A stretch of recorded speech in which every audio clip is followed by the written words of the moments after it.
Tout à l'heure, l'enquête se poursuit en Afrique du Sud après la mort de Patrick Karegeya, l'ancien chef de renseignement extérieur du Rwanda, retrouvé assassiné mercredi dans une chambre d'hôtel à Johannesburg. Ancien homme fort du Rwanda, il était depuis son départ en exil en 2007 devenu un opposant acharné du régime de Paul Kagame. Ses compagnons d'opposition en exil ont tout de suite accusé de Kigali d'être derrière cet assassinat, ce qu'a démenti l'ambassadeur du Rwanda en Afrique du Sud. Alors, des preuves existent-elles de l'implication d'officiels rwandais dans des assassinats d'opposants? Quelles conséquences pour les relations entre le Rwanda et l'Afrique du Sud?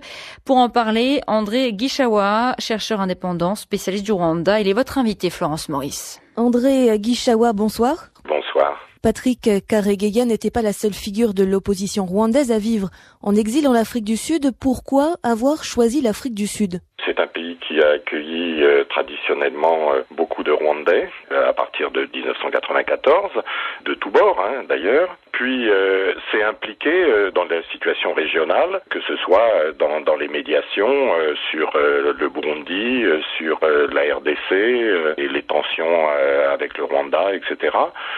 Et donc il y a une tradition de forte implication de l'Afrique du Sud vis-à-vis de cette région. Ce n'est pas la première fois que le Rwanda est soupçonné de s'en prendre à ses opposants en exil.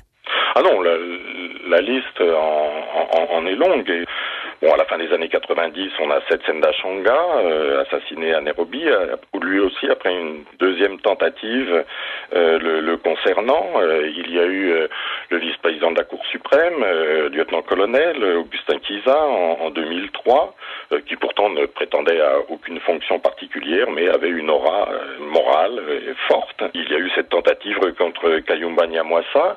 Bref, on pourrait en citer encore d'autres, mais si vous voulez, on a l'impression que chaque fois que le régime se perçoit comme agressé, cela se termine sous des modalités d'autodéfense ou de légitime défense, puisque je pense que c'est comme cela que cela doit être vécu sur place.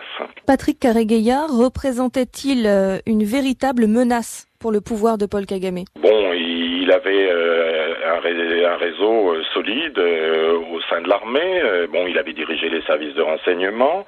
Il avait des relations étroites avec des hommes d'affaires, ce qui vraisemblablement lui a coûté la vie.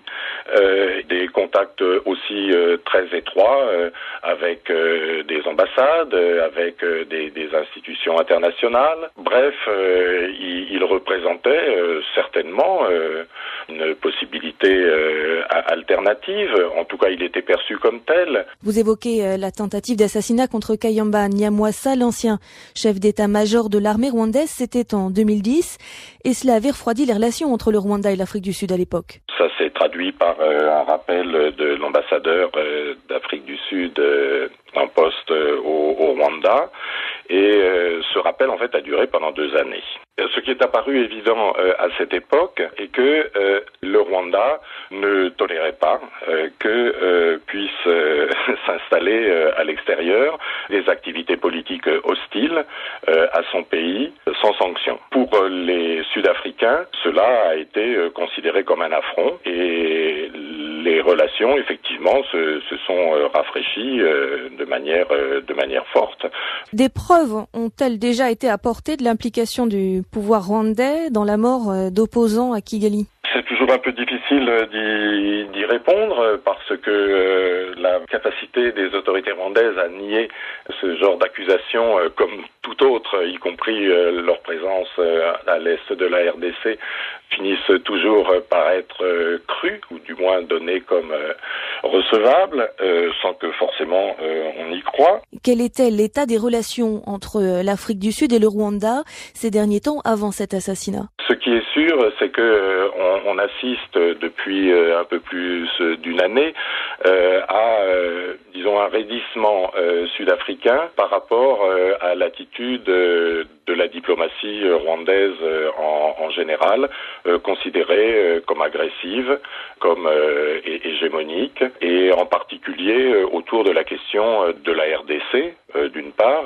c'est-à-dire des profits importants que le Rwanda en retire, Et de l'autre côté, vis-à-vis de l'East African Community, la communauté économique d'Afrique de l'Est, dont le Rwanda a pris la direction depuis maintenant un peu plus d'un an, et qui donne l'impression de fonctionner autour des intérêts de ce pays et de ceux qui lui sont associés. Donc les grands pays de la région supportent mal la manière de faire, la manière de dire et les rapports de force que la présidence rwandaise tente très fréquemment d'imposer, aussi bien dans les relations diplomatiques que politiques, bref, dans la vie régionale africaine.